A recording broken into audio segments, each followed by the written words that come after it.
1장 1절에서 8절까지의 말씀을 봉독하겠습니다. 하나님의 아들 예수 그리스도의 복음의 시작이라. 선지자 이사야의 글에 보라, 내가 내 사자를 내 앞에 보내노니 그가 내 길을 준비하리라. 광야에 외치는 자의 소리가 있어 이르되 너희는 주의 길을 준비하라. 그의 오실 길을 곧게 하라. 기록된 것과 같이 세례 요한이 광야에 이르러 죄 사함을 받게 하는 회개의 세례를 전파하니 온 유대 지방과 예루살렘 사람이 다 나아가 자기 죄를 자복하고 요단강에서 그에게 세례를 받더라. 요한은 낙타털 옷을 입고 허리에 가죽 띠를 띠고 메뚜기와 석청을 먹더라.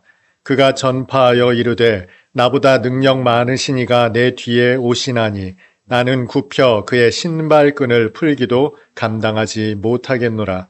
나는 너희에게 물로 세례를 베풀었거니와 그는 너희에게 성령으로 세례를 베푸시리라. 아멘. 과거에는 허세와 허풍이 통하던 시대가 있었습니다. 요즘은 뭔가 좀 미심쩍다 싶으면 바로 스마트폰을 꺼내서 검색합니다. 그러면 진위 여부를 바로 판명할 수가 있어요. 이제는 면전에서 허세나 허풍을 떨 수 없는 그런 시대를 우리가 살아가고 있습니다. 그러다 보니 호기심이나 궁금증도 점점 덜해지는 것 같아요. 여러분, 호기심이나 궁금증은 인간의 본원적인 욕망입니다. 그런데 호기심이 어떻게 극대화됩니까? 궁금증이 풀리지 않을 때 극대화되죠. 계속 알고 싶어야 궁금하다고요. 그런데 요즘은 궁금하면 바로 검색이 되죠. 답을 쉽게 찾을 수 있습니다. 그래서 사람들에게 호기심이나 궁금증이 점점 옅어지는 것 같아요. 우리에게 자극적인 이야기 혹은 스펙타클한 이야기는 OTT를 통해서 볼 수 있어요. VOD를 통해서 다시 볼 수 있고요. 유튜브를 통해서도 또 언제든지 검색 가능합니다. 이 시대를 살아가는 사람들에게 크리스천은 어떻게 비춰질까요? 여러분, 최근에 그리스도인에 대해서 긍정적인 이야기를 세상 사람들로부터 한마디라도 들어보신 일이 있으신가요? 크리스천이 세상으로부터 긍정적인 이야기, 칭찬받는 이야기를 듣기가 대단히 희귀한 시대를 살아가고 있습니다. 세상 사람들에게 크리스천은 어떻게 비칠까요?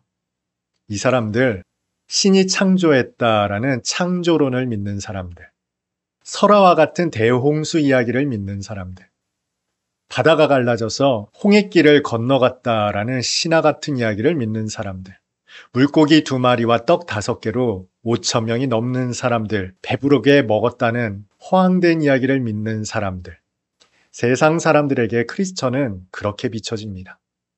게다가 유대 땅에 몫으로 태어난 사람이 인류의 구원자 메시아라는 허황된 사실을 믿는 사람들, 2000년 전 이야기를 아직도 진리라고 믿고 살아가는 사람들, 게다가 하나님의 독생자가 죽었다가 부활해서 자신들도 부활한다고 믿는 사람들, 세상 사람들에게 있어서 그리스도인은 그렇게 보인다고요.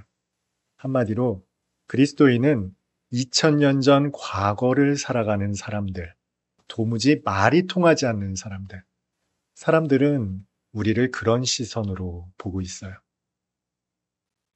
이렇게 변종 같은 그리스도인, 무시당하고 손가락질 당하고 심지어는 배척당하기도 하는 그리스도인.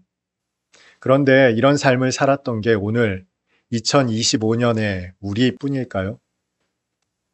오늘 본서를 기록한 마가 요한도 역시 우리와 같은 삶을 살았을지 모릅니다. 오늘 본서를 기록한 마가 요한이 마가복음을 기록했을 당시가 추정컨대 AD 55년에서 65년 언저리라고 합니다. 이때가 네로 황제 아시죠? 폭군 네로 황제가 로마를 다스리던 시대였어요. 그 시기에 마가 요한은 로마 교회를 섬기고 있었습니다. 로마 교회를 섬기던 중에 너무나 많은 이단 사상들이 들어오자 이를 물리치기 위해 본서를 기록했다라고 합니다. 그런데 여러분 생각해 보세요. 로마가 어떤 나라였습니까? 헬레니즘, 문화와 과학과 기술이 충만했던 시기입니다. 오늘날 우리가 배우고 공부하는 인문학의 근원지라고 해도 과언이 아니에요. 아직까지도 수많은 영감을 주는 것이 바로 그리스 로마 시대의 철학과 문학과 예술입니다. 그 당시 로마가 어땠을까 한번 생각해 보세요. 수많은 식민지에서 끊임없는 물자가 공급됐어요. 궁중 목욕탕, 수로 대단히 유명하지 않습니까? 그 풍성한 자원을 바탕으로 해서 인문학과 철학과 과학이 발전한 이 로마에서 마가가 로마 교회를 섬겼다고요. 그리고 그 로마 교회 성도들을 위해서 본문 마가복음을 기록했다는 거예요. 이게 어떤 모양새냐면요. 대한민국 안산에 사는 제가 저 미국의 뉴욕 맨해튼 중심지에 가서 잘 되지도 않는 영어를 가지고 복음을 전하는 것과 마찬가지입니다. 뉴욕의 어떤 도시예요? 문화와 예술과 패션과 금융과 첨단 기술이 총망라된 그야말로 세계적인 도시 아닙니까? 그 도시 한복판에서 저 동양인, 이 남루한 목회자가 복음을 전한다고 한번 생각을 해보세요. 사람들이 들어먹을까요? 사람들에게 그 복음이 영향력이 있을까요? 그런데 마가는 지금 로마에서 로마 교회를 섬기면서 이 마가복음을 기록하고 있습니다. 그런데 그 마가복음의 첫 시작도 참 답답하기 짝이 없습니다. 하나님의 아들 예수 그리스도의 복음의 시작이라. 저 변두리에 잘 알려지지도 않은 유대 땅의 유일신, 그 유일신의 성육신 했다는 목수의 아들이 구원자 메시아다라는 사상을 들고 나온 게 마가 요한이었어요. 그런데 그가 전하는 내용은 더욱 황당합니다. 이 메시아 그리스도를 보내는 이야기는 이미 구약에서 예언된 일이라는 거죠. 2절부터 봉독합니다. 선지자 이사야의 글에 보라 내가 내 사자를 내 앞에 보내노니 그가 내 길을 준비하리라.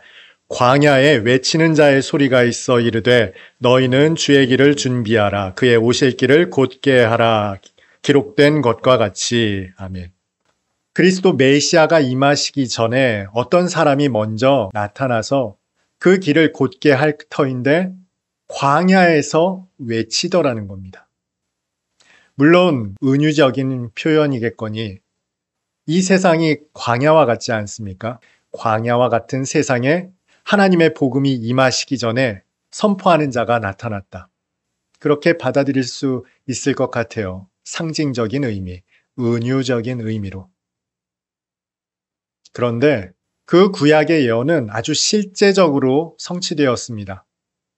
세례 요한이 나타나서 실제로 광야에서 외쳤어요. 이게 말이 되는 일입니까?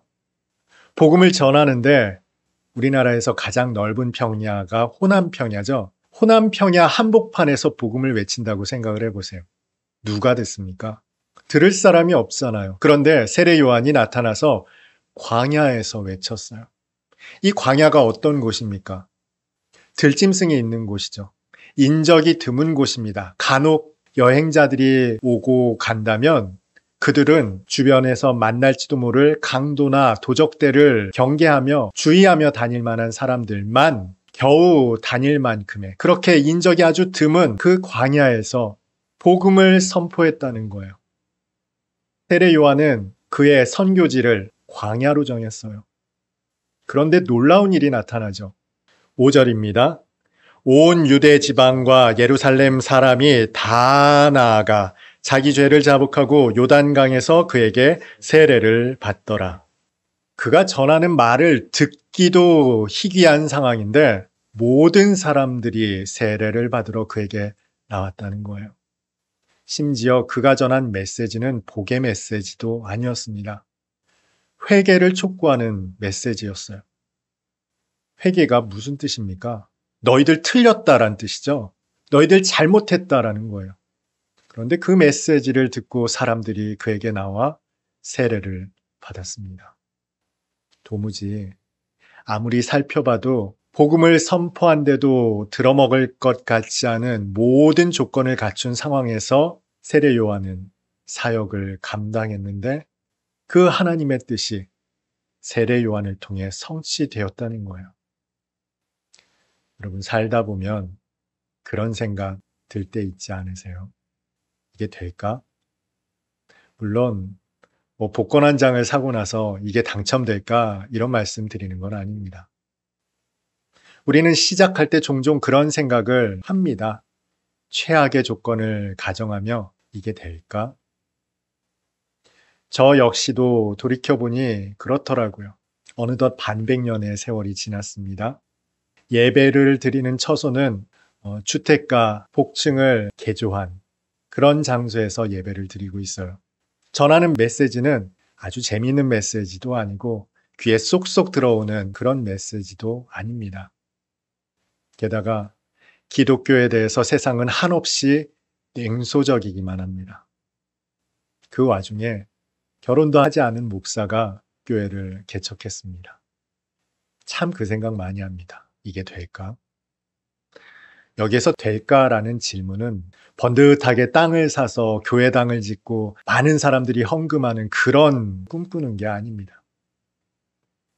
마음이 맞는 사람들과 함께 모여 예배 공동체를 이루고 싶다. 예배를 마치고 나서 예수 이야기하는 공동체, 말씀 이야기하는 공동체, 복음을 이야기하는 것으로 서로가 즐거워하고 기뻐하고 감격하는 그런 공동체 이룰 수 있으면 좋겠다. 소박한 바람으로 개척을 했습니다. 벌써 몇 년이 지났어요. 여전히 그런 생각을 합니다. 이게 될까? 그러다가 최근에 어떤 가요 한 곡을 알게 되었습니다. 그 가요 영상의 뮤직비디오죠. 뮤직비디오 밑에 달린 댓글을 먼저 읽게 됐습니다. 너무 신기해서 여러분들에게 소개하려고 합니다. 이 사진은 이 댓글이 실제 달린 댓글이라는 것을 입증하기 위해서 캡처한 사진입니다. 여러분들은 당연히 보이지 않을 것 같아서 이 댓글 내용을 그대로 붙여넣기 했습니다. 저는 기독교 아닙니다. 어쩌면 불교에 가까운데 근데 이 노래 듣는데 왜 눈물이 왈칵 날까요? 또 어떤 분은 이렇게 글을 올렸어요. 확실히 기독교는 다른 종교랑 다르긴 한 것 같다. 영원히 살 수 있다는 종교. 진짜라면 믿어보고 싶긴 하다. 종교가 없어요. 아들 둘도 키우고 있어요. 가끔 그런 무서운 생각 들잖아요. 내가 먼저 가면 아님 반대로 이 노래 들으면서 뭐랄까 슬프지만 이렇게 위로받고 싶은 저희 아이들에게 이야기해주고 싶은 들려주고 싶은 노래예요. 곧 볼 거니까 웃으면서 안녕. 웃기게도 저희 식구는 다 건강하다는 거. 그런데 왜 이 노래가 절절히 일어나지도 않은 일인데 그렇게 해야지 동요되는지. 너무 사랑해서 그런가 봐요. 아프지 말라고 노래 감사합니다. 신기하지 않습니까? 이 노래는 CCM이 아니에요. 찬송가도 물론 아닙니다. 일반 가요를 듣고 나서 사람들이 올린 댓글 반응이 이랬습니다. 이 노래는 악동 뮤지션 악뮤의 이찬혁 군이 부른 장래희망이라는 노래예요. 장래희망 하니까 어린아이들에게 너 나중에 뭐 되고 싶니? 라는 그 질문의 장래가 아니고요. 사람이 죽었을 때 행하는 의식, 장례, 그 장래의 희망이라는 내용으로 곡을 쓰고 부른 노래가 바로 이 곡입니다. 가사가 이렇습니다. 아는 얼굴 다 모였네. 여기에 한 공간에 다 있는 게 신기해. 모르는 사람이 계속 우는데 누군지 기억이 안 나. 미안해. 종종 상상했던 내 장례식엔 축하와 환호성 또 박수갈채가 있는 파티가 됐으면 했네. 왜냐면 난 천국에 있기 때문에. 오자마자 내 몸집에 서너 배 커다란 사자와 친구를 먹었네. 땅 위의 단어들로는 표현 못해 사진을 못 보내는 게 아쉽네. 할렐루야, 꿈의 왕국에 입성한 아들을 위해. 할렐루야, 함께 일어나 춤을 추고 뛰며 찬양해. 할렐루야, 꿈의 왕국에 입성한 아들을 위해. 할렐루야, 큰 목소리로 기뻐 손뼉 치며 외치세. 이찬혁 군과 이수연 양은 부모님이 선교사님이십니다. 저는 이 노래가 더욱 감명 깊었던 것이 기독교의 대단히 냉소적이고 혐오적인 사람들에게 복음의 영향력을 끼쳤다는 거예요. 세례 요한은 광야에서 외쳤습니다. 아무도 들을 것 같지 않던 그 광야에, 그런데 하나님의 복음이 선포되자 사람들이 나와서 세례를 받았어요. 놀라운 건 세례 요한에게는 성령 세례가 없었어요. 오늘 본문에 그가 이렇게 고백하죠. 내 뒤에 오시는 분, 나는 물로 세례를 베풀지만 그는 성령으로 세례를 베푸실 것이다. 성령으로 세례를 베풀지도 못하는, 심하게 표현해서 주제에, 그는 오로지 죄사함을 받게 하는 이 세례만으로도 하나님께서 맡기신 사명을 위해 저 광야에서 자신의 온 생애를 던졌습니다. 그리고 그 사명은 순교로 마감하게 되었어요. 그럼에도 불구하고 그의 사역은 오롯이 열매를 맺었죠. 안 될 것 같은 상황이었잖아요. 불가능할 것 같은 복음이었잖아요. 그 수많은 씨앗들이 그저 흩어져 버릴 것만 같은 그 땅에 그는 복음을 선포했고, 그 복음을 누군가가 들었고, 어떤 사람들이 받아들였고, 급기야 수많은 사람들이 그에게로 나와서 회개의 세례를 받았어요. 그리고 그 많은 사람들은 오실 메시아, 구원하실 메시아를 기대하고 소망하는 사람들이 되었고요. 우리가 살아가는 시대가 너무나 팍팍합니다. 최근에 좋은 기사를 본 기억이 없습니다. 전 세계가 여전히 전쟁에 휩싸여 있어요. 우리에게 알려지지 않은 수많은 내전까지 합친다면 얼마나 많은 전쟁이 지구상에 벌어지고 있는지 모릅니다. 안타깝게도 북한의 군인들이 외화벌이를 위해서 총알바지로 러시아 우크라이나 전쟁에 내몰려 죽어가고 있다고 하죠. 멀리 갈 것도 없어요. 계엄의 두려움을 벗어나지도 못한 채 179명의 생명이, 가족이 항공 참사로 우리 곁에서 떠나갔습니다. 아무리 돌아봐도 소망이 없는 세상 같아요. 좋은 이야기가 들리질 않습니다. 아무런 소망이 없는, 그야말로 광야와 같은 세상 한복판에 우리가 살아가고 있는 것 같습니다. 이 한복판에서 여러분 무엇을 하시렵니까? 오늘 본문이 우리에게 이렇게 권합니다. 하나님의 아들 예수 그리스도의 복음의 시작이라. 물론 이 복음이 이렇게 시작되었습니다라는 것을 알리는 첫 글입니다만, 복음은 시작되었어요. 2000년 전, 아니 훨씬 더 이전부터 예언을 통해, 그리고 그 예언의 성취를 통해 복음은 시작됐고 예수 그리스도를 통해 온전히 완성되었고, 이제 그 완성된 복음이 우리 가운데 이루어지고 있죠. 그 복음을 시작하신 하나님께서 완성된 복음을 우리를 통해 이루고 계신다는 거예요.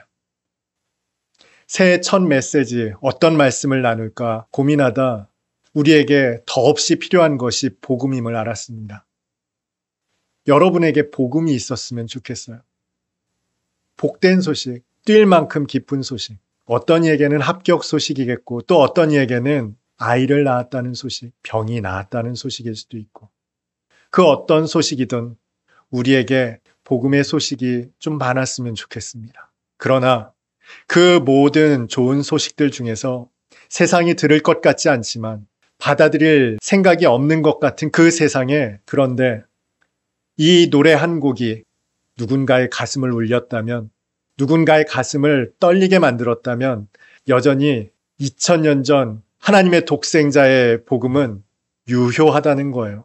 우리를 통해서 성취될 수 있다는 거예요. 이를 위해서 우리를 부르셨다는 거고요. 전혀 아닌 것 같은 그 현장에서, 광야와 같은 그 현장에서, 로마 한복판 그 현장에서 여러분이 외칠 한마디는 하나님의 아들 그리스도 예수의 복음이길 소원합니다. 그 복음으로 누군가 죽음의 끝자락까지 갔다가 소망을 얻고 주께로 나오는 일이 있었으면 좋겠습니다. 아무런 소망 없이 그저 사라지는 하루하루를 살던 어떤 이에게 하나님의 사랑이 전해질 수 있으면 좋겠습니다. 그래서 그가 말도 안 되게 주님을 알고 주님을 영접하는 일들이 2025년 올 한 해 동안 여러분들을 통해서, 여러분의 가족들을 통해서, 이웃을 통해서 일어날 수 있었으면 좋겠습니다. 돌이켜보면 시작했다가 제대로 끝맺지 못한 일들이 있더라고요.